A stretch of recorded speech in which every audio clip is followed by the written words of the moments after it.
That morning, Harbor Street Cafe opened as usual, but the atmosphere inside was not quite like the memory many Charleston locals still held in their hearts.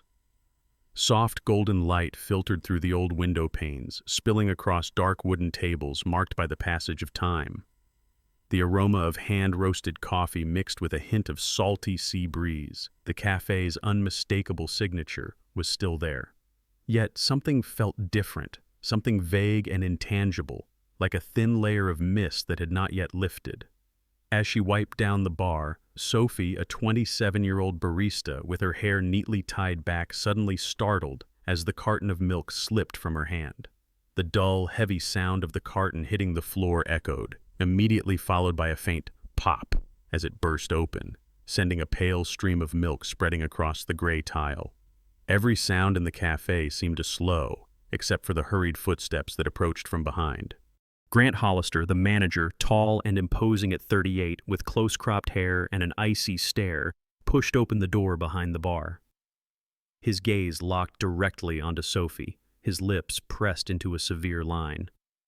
"If you drop one more thing," Grant's voice rang out loud enough for the nearby customers to hear, "I'll cut your shifts down to 2 a week.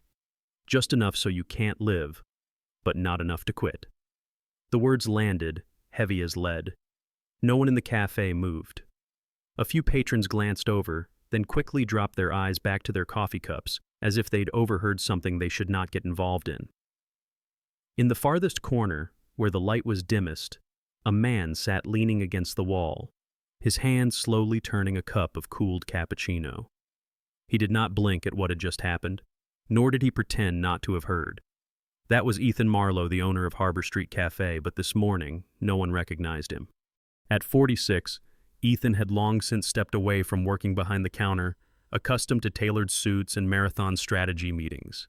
Yet today he wore an oversized hoodie, patchy stubble on his jaw, thick-rimmed glasses, every detail calculated to render him an anonymous stranger.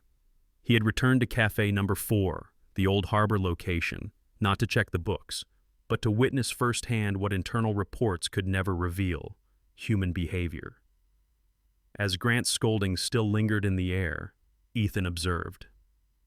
Sophie's cheeks flushed red as she knelt to clean up the milk, every movement quick and precise, as if even a single pause might make things worse. Customers at the nearest tables started speaking a little louder, trying to fill the uncomfortable silence with thin layers of conversation. But for Ethan, that silence was exactly what he wanted to feel. He remembered those early days when staff greeted customers with genuine smiles, and if a mistake happened, everyone would pitch in, handling things with an easy camaraderie. Now, just a dropped carton of milk was enough to draw a public threat. He did not step in right away. Instead, he raised his coffee to his lips, taking a small sip, letting the bitterness and slight sweetness on his tongue remind him where he was and why he had come back. At the front, Sophie remained silent, continuing her work like a machine programmed to cause no more trouble. Grant had retreated to the back, the soft but dry click of the door sounding in his wake. And in that moment, Ethan knew what he had just witnessed was not an isolated incident. It was the first piece of a much larger puzzle, a picture he needed to see clearly before it could unravel everything he and his father had built over more than 20 years.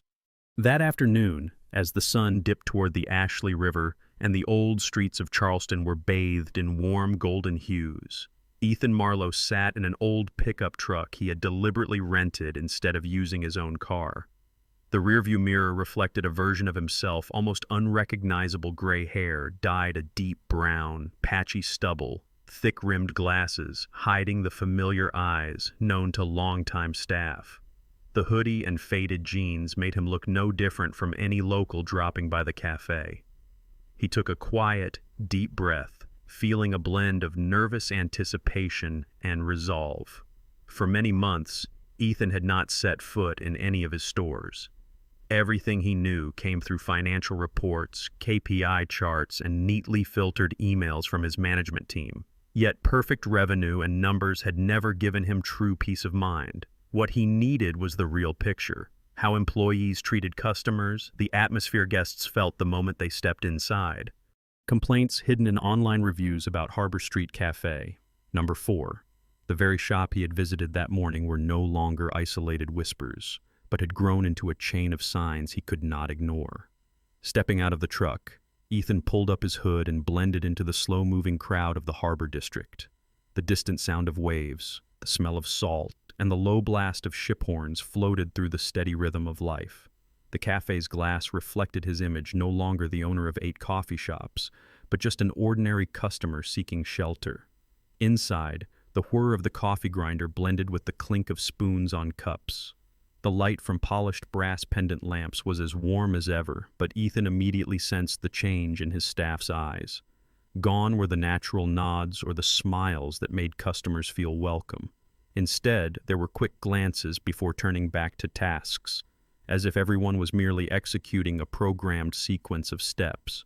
He chose a table by the window, a spot that let him observe both the counter and most of the seating area.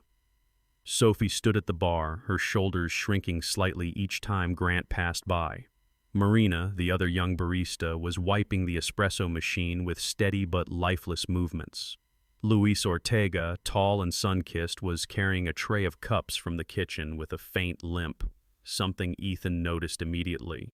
On the table before him, the Americano he'd ordered sent up gentle wisps of steam. Ethan didn't drink right away. He let time pass, watching every small interaction, how customers waited at the counter, how staff responded, and especially the unusually long silences that lingered in the air. Everything played out like a well-rehearsed play, but entirely devoid of soul. He recalled those early days when he himself made coffee and wiped tables, when regulars called each other by name and laughter rang out from both staff and customers. Back then, Harbor Street Cafe was a place people came not only for the flavor, but for a sense of belonging. Now that spirit seemed drained away, leaving behind only a beautiful but empty shell. Ethan understood that if he wanted answers, he had to be patient. One afternoon would not reveal the roots of the problem. But that morning, witnessing Grant berate Sophie and the resigned silence that fell over the cafe told him one thing: this atmosphere was not an accident. It had been allowed or neglected long enough to become the new normal. That realization was what made him decide to come back, tomorrow and for many days after, to dig deeper into whatever was quietly eroding the soul of the cafe his father had once been so proud of. The next morning, Ethan returned to Harbor Street Cafe number 4 earlier than usual. At this hour, the Harbor Street was still damp with night dew, faint mist rising from the stone pavement, and the first light of day just beginning to peek over the red-tiled rooftops. He pushed open the door, the wind chime tinkled softly, but no one behind the counter looked up to greet him. Only the steady whir of the coffee grinder and the sound of a metal spoon tapping against a cup echoed through a space that had once been so lively. He chose a table near the register to observe more easily. The interior still kept its familiar arrangement: rough brick walls, polished brown tables, a few old photographs of the harbor from the 1920s. But the feeling was entirely different. The air seemed wrapped in a thin, heavy, cold film. Conversations among the scattered customers were subdued. There was no laughter, none of the pleasant buzz that belonged to a truly living cafe. Sophie was behind the bar, her hands moving quickly, but her gaze kept flicking nervously toward the storage room door where Grant appeared and disappeared from time to time. Each time, her shoulders tensed as if bracing for another sudden rebuke. Marina hardly left the espresso machine, wiping the same spot over and over with mechanical, absent-minded movements. Luis emerged from the kitchen with a tray of cups, his steps slightly limping, a polite smile flickering across his lips and then vanishing as he reached the counter. Ethan watched closely as customers were served. A middle-aged man waited almost 3 minutes before receiving his coffee, with no explanation or apology from staff. A young couple found their own seats, clearing away used cups left by previous customers. Everything took place in silence, and what was most striking was that no one there seemed to think it unusual. He looked out through the large window. In the old days, every morning the sunlight spilling through would be marked by the sight of staff leaning down to chat with guests, sometimes punctuated by laughter at a simple, everyday story. Today, that scene was empty. Only the silence remained, and Ethan understood that for regulars, It now meant the cafe had lost what they came for, the feeling of being welcomed. He took no notes, did not reach for his phone to take pictures. Instead, he sat quietly, absorbing every detail, letting them etch themselves into his memory. Because Ethan knew that the smallest things, a nod, a greeting, or simply a cheerful glance, are the very bricks that build the soul of a cafe. And when those bricks disappear, the wall of culture that he and his father built over the years would slowly crumble, even if its outward form remained intact. In that moment, as he sipped his coffee, the familiar bitterness spread across his tongue but was missing the warmth of days past. Ethan felt more clearly than ever before. If he did not intervene, this place would become nothing more than a soulless brand.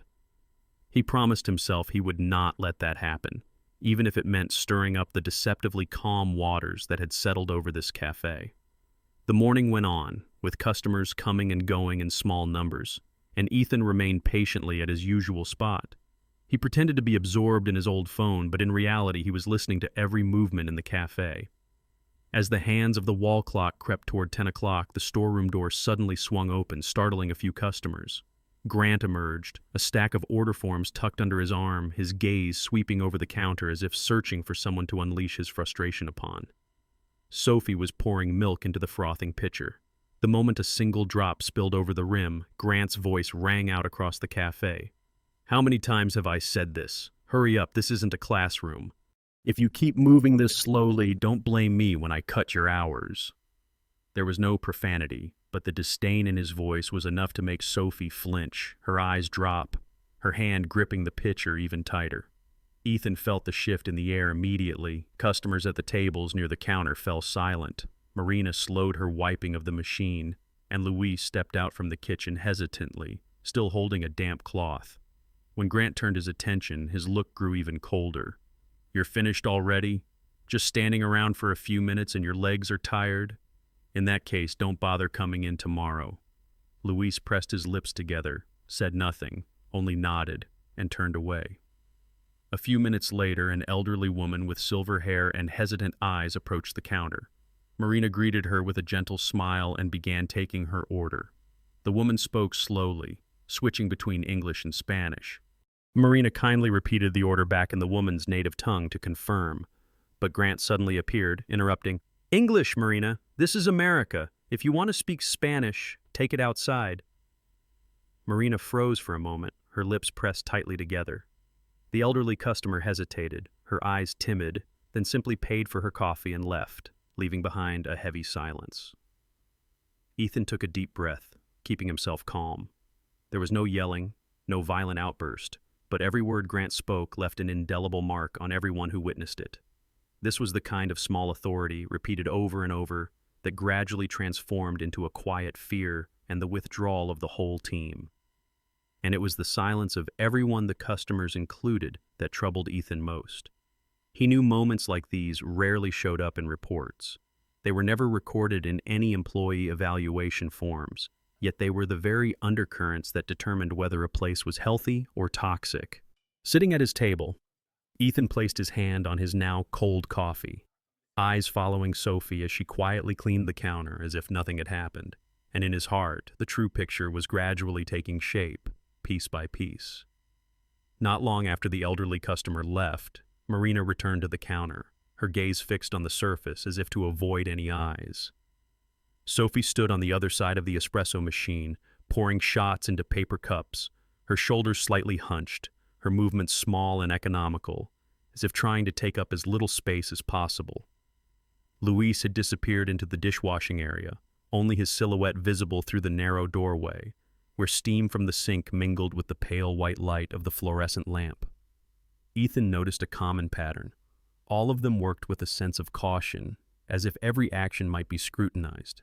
No one engaged in casual conversation. There was no laughter or teasing that one would expect between coworkers during a quiet shift. The silences that stretched between them were not simply the focus of people immersed in their work, but the silence of those shrinking back, hoping to avoid any conflict. He glanced over at Marina, just as she was bending down to rearrange boxes of syrup. When she looked up, her eyes briefly met Ethan's. For some reason, Marina offered a small, automatic smile, then unexpectedly asked in a low voice, "You're the first customer today who's asked me if I'm okay." Her words were gentle, but tinged with surprise and gratitude, as if a customer caring about an employee's feelings was a rare occurrence here. Ethan simply nodded, choosing to listen rather than speak. In that moment, he understood that the feeling of being overlooked by both management and colleagues had become the norm in this place. And when that becomes standard, people like Marina or Sophie gradually come to believe that silence is the only way to survive in this job. That feeling lingered in Ethan like another kind of bitterness in coffee, one that cannot be softened by sugar or milk, but can only change when its root cause is replaced. He took a small sip, eyes following the staff's every movement, knowing he had touched upon something vital. Fear. Not a loud, panicked fear, but a quiet presence that eats away at the spirit, turning every shift into a test of endurance. Ethan promised himself, if he wanted to restore the soul of Harbor Street Café, he would have to start here by lifting the fog of fear that had settled over every person behind the counter. By late morning, as the stream of customers slowed, Ethan saw Sophie move toward the window table with a tray of used cups to clear. She moved deftly, avoiding collisions, her eyes flicking quickly toward the storeroom door out of a habit of caution. When Sophie returned to the counter, Ethan stood up and approached her, his voice gentle but clear.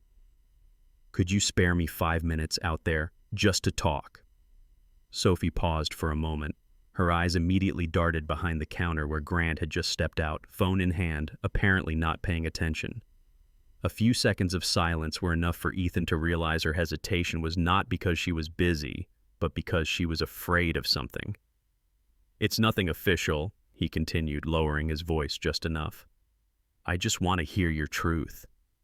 Sophie's hands tightened slightly around the cleaning cloth, then she nodded almost immediately, a reflex before reason could stop her. 5 minutes, she whispered. They walked around to the side door, where a small brick-paved patio opened onto the staff parking lot. The air outside was cooler, a breeze from the river softening the scent of coffee that still clung to Sophie's hair and clothes. She leaned lightly against the wooden railing, arms folded across her chest, her eyes wary but unflinching. Ethan took a moment to observe, then began, "I've been sitting in the cafe all morning watching and listening. I think you know why I wanted to talk." Sophie stayed silent. Only the rustling of leaves along the roadside filled the space between them. "Have you ever reported anything about the management here?" Ethan asked, keeping his tone even and low. Sophie looked down at her shoes, then exhaled. "I emailed HR 2 months ago. Never got a response, not even an automated reply. I thought maybe it got filtered out. So I sent it again last week. Still nothing." She looked up, her voice steady but thin, as if drawn from a well that had almost run dry. "I'm not expecting everything to be fixed right away. I just don't want to feel invisible." Ethan held his gaze steady with hers and nodded gently. "You're not invisible. At least not now." Sophie's lips quirked, though it wasn't quite a smile. She pulled out her phone, swiped quickly, then showed Ethan the screen. A chain of emails appeared subject line. Harassment concern. Urgent. Sent 2 months apart. All were marked as read. None had been answered. Ethan did not take a picture, nor did he ask to keep the phone. He handed it back, his eyes never leaving Sophie's. "Thank you for trusting me with this." In that moment, Ethan felt more clearly than ever the real purpose of this visit. Not to search for system failures on paper, but to reach the forgotten stories that only get told when someone is patient enough to ask and quiet enough to listen. After the brief conversation outside, Ethan returned to the cafe but did not sit at his old table. He chose a more secluded corner, near the hallway leading to the staff area, where he could observe both the barista counter and the storeroom. The cup of coffee in front of him was only half full, the steam long gone, yet he continued to sip slowly, blending himself into the atmosphere, becoming an invisible part of the backdrop. When Grant entered the storeroom and the door closed behind him, Ethan stood up, circling around the counter and pretending to ask Marina about the new pastries in the display case. He lowered his voice just enough for the words to settle in the small space between them. "Is Grant always like this?" Marina blinked briefly, her hands still on the cleaning cloth, then let out a soft sigh, her eyes flicking quickly toward the storeroom. "He's been this way since I started here. Some people get favored, others don't. And the way he makes sure everyone knows their place, you know what I mean?" Ethan nodded slightly, not pressing further. He realized that if he simply allowed the silence to exist, the stories would find their way out on their own. In the afternoon, he looked for a chance to talk to Luis as he brought a tray of empty cups to the sink. Luis leaned on the edge of the counter, shifting his weight onto his good leg, his voice hoarse from a long shift. "Some days I'm on my feet from 6 in the morning until break, and I haven't had a sip of water. I asked for 5 minutes to stretch my legs, and the next day my hours got cut. Nobody wants to lose shifts, so everyone just grits their teeth and bears it." Ethan listened in silence, recording every detail in his memory. He took no recordings, no photos. Everything was kept through careful observation, in each expression, each breath. Finally, he found Sophie again when she was free. This time, her voice dropped so low it seemed even the brick walls might be listening. "He checks the cameras even when he's not here. He counts every minute of our breaks. Once I sat down for 30 seconds and he made me clean the entire back room for idling. I sent all this to HR, but I guess no one reads it. Or maybe no one wants to." Each story was a fragment. Pieced together, Ethan saw a clearer picture. An environment suffocating under relentless control, where silence was the only shield employees had to protect themselves. But he also saw something else, a faint glimmer of resilience. Marina still found gentle ways to speak to customers even when interrupted. Luis finished his shift despite the pain in his leg. Sophie kept her hands steady as she made coffee. Ethan knew that if he wanted to bring about real change, it wouldn't be enough to address a single person. He needed to understand every layer of the problem, from management style to HR response to the deeply rooted culture of silence. And to do that, he would have to gather even more, as carefully as someone collecting shards of broken glass, knowing that each piece is sharp and can cut if handled the wrong way. The next morning, Ethan returned to the cafe even earlier than opening time, sitting in his car to observe the delivery area out back. The parking lot was empty, with only a few seagulls perched on the wooden fence. At about 10 to 7, a small white truck with no company logo slowly backed in. The driver got out, bringing neither invoices nor order forms, simply opening the back and unloading crates of milk, bottles of syrup, and several boxes of frozen pastries. Ethan stepped out of his car, pretending to be a passerby, then drew closer to listen in. The driver's voice was quiet. Grant said deliver early, cash payment. In his hand was a neat stack of bills, clearly not going through the official system. Ethan waited until the driver bent down to fetch more items, then quickly snapped a few photos, the angles clear enough to capture the crates of milk, as well as the timestamp on his screen. He followed the driver into the storeroom, where the deliveries were placed right next to shelves already stocked with milk.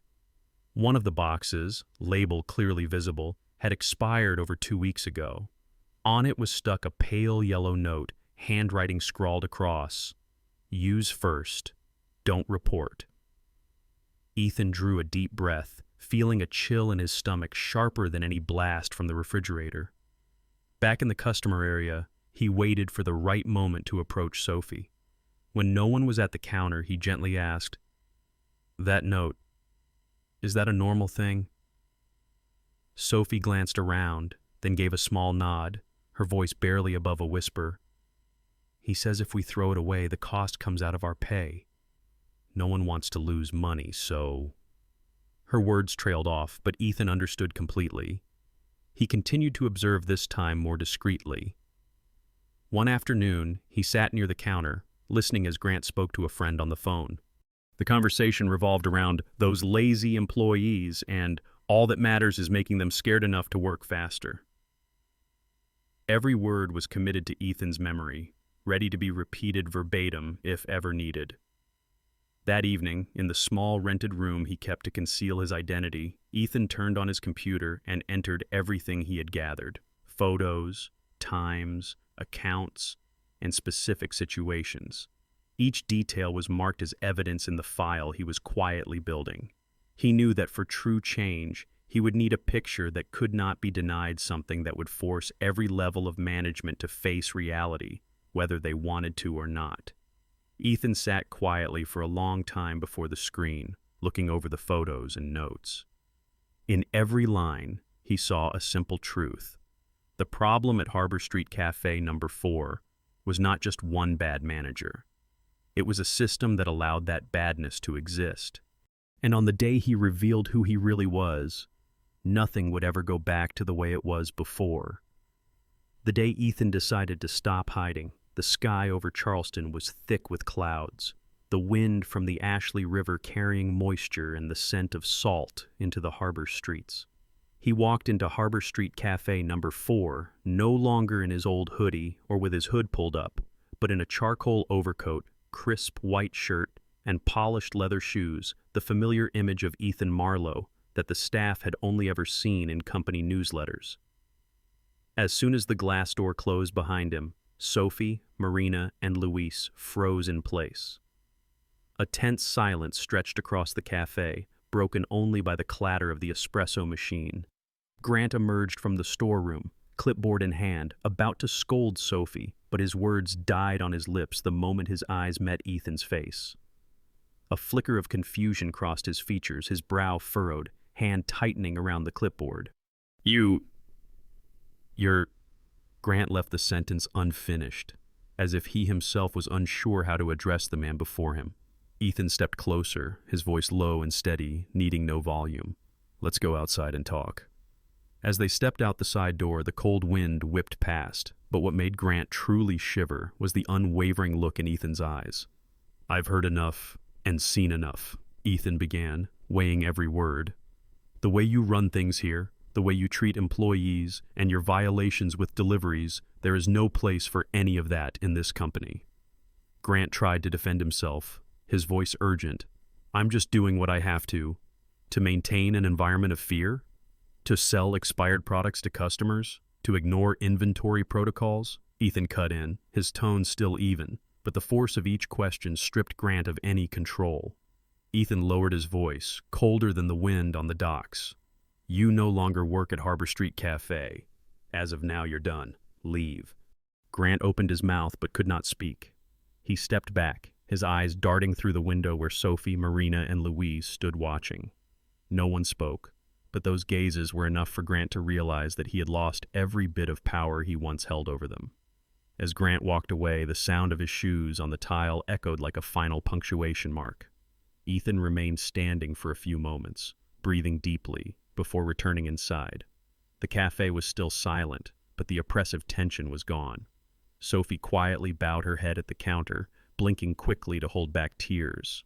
Marina gripped her cleaning cloth for composure, and Louise simply nodded at Ethan a wordless thank you. Ethan knew this moment would linger in their memories for a long time, but he also understood this was just the beginning. Firing one person only addressed the surface. What he had to do next was heal what had been eroded at the roots. Right after Grant left the cafe, Ethan did not rush to issue orders or make immediate changes. He lingered in the quiet space of Harbor Street Café, observing each face still reeling from what had happened. Sophie's eyes were still red but no longer avoided his gaze. Marina let out a gentle sigh of relief, and Luis leaned lightly on the counter, his shoulders seeming to shed an invisible burden. Ethan spoke, his voice low and clear. I owe everyone here an apology. I waited too long to come back and let things get this far without knowing. He paused for a moment, letting each word settle with those listening. Harbor Street Café was built to be a place of safety, fairness, and respect. We lost that here, but starting today, we're going to get it back. The next day, Ethan brought in Clara Whitfield, a seasoned manager he trusted. Clara did not wear a stiff uniform, just a simple knit sweater, stepping inside with a warm smile and an observant, thoughtful gaze. I'm not here to give orders, Clara told the team. I'm here to listen and to make sure you all have what you need to do your jobs with respect and support. Together with Clara, Ethan began creating a weekly open space where any employee could share about work, suggest improvements, or report unfairness, all without fear of retaliation. In one such session, Marina placed a small note on the table, a photo of leftover expired milk cartons in the storeroom. Clara addressed it immediately, calling for a full inventory and discarding any product that did not meet standards, reporting directly to Ethan. One afternoon, Ethan called Sophie into the small back office. He placed in front of her a blank notebook, its cover temporarily labeled, "Training Manual, written from the employee perspective." "I want you to help rewrite the training process," he said, "not from the top down, but from the ground up. You know best what's needed to do this job well." Sophie hesitated, her eyes flickering with doubt as if she could not believe she was being entrusted with such a responsibility. "You really want to hear from me?" Ethan smiled. "I don't just want to hear. I need to hear." In the weeks that followed, the cafe closed for an hour every late afternoon for team rest time, not a dry staff meeting, but a chance to share snacks, talk, and tell everyday stories. Customers passing by could look in through the glass and see a group gathered around the long wooden table, sometimes laughing, sometimes nodding in understanding, but clearly beginning to reclaim what had been lost: true connection. One afternoon, a guest who had once been turned away by Grant for being a nuisance returned. This time, Marina greeted him with a smile, Luis quietly moved tables to make space, and Sophie brought water before he could even ask. The guest only nodded, lips trembling, but the emotion in his eyes spoke for itself. Ethan watched from the corner of the cafe.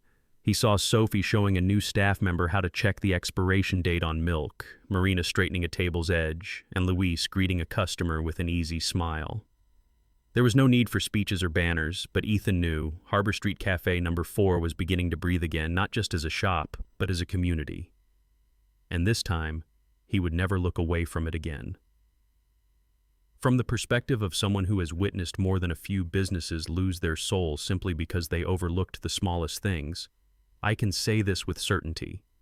The culture of a team is not defined by slogans on the wall or impressive financial reports, but by the way each person feels heard and respected.